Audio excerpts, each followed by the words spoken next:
Hi guys. So one of the things that came up when Brianna did the basic concept assessment was that Max had a hard time picking out like what happened first, and I think he would probably have a hard time figuring out like second, third, and fourth. As far as I know, sequencing pictures he's good at. It's really, once the sequence is kind of in place, like if you were to say, okay, Max, what happened third? I think that's where he might struggle a little bit. And if the sequence is not in order and he's just got the randomized pictures and he's heard the story, remembering like what happened second or third, I also think that's tricky for him. So one thing I thought we could do to work on it is use these worksheets, which I will have printed out for you guys, and I'll have them, kind of waiting downstairs. So I would present him with a worksheet, and I would give him the option. Actually, I don't know if I would give him the option, but you guys have the option of whether you want him to cut the pictures out or you're going to cut the pictures out.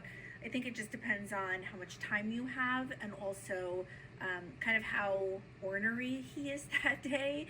If you know it's not a good idea to push it, then you can just cut them out. If he's in a great mood and you have extra time, I would have him do it, just because scissor work is really good practice for him.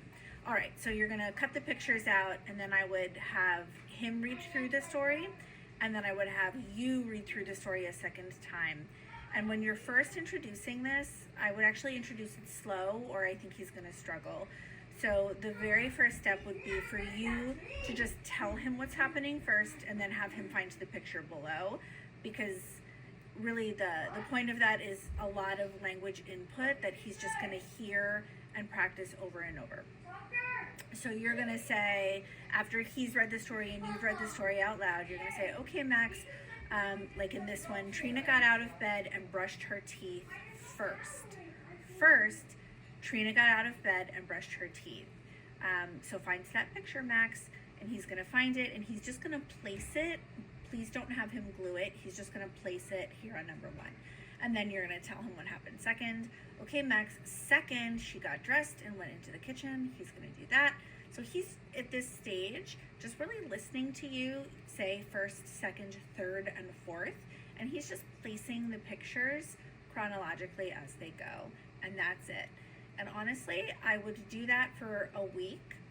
And then next week, we'll cover step two. So I'm not even gonna get into step two until he's ready for it. I think for now, so essentially for this, I mean, if you're taking data, it's really just like, is he, I guess, listening to you, and is he finding the correct picture as you're telling him what happened first, second, third, and fourth?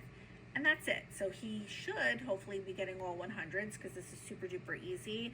It's just like an introductory thing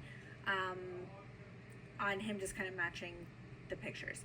All right, so, and the only reason I don't want him to glue these is because we'll go back and use these stories again for step two.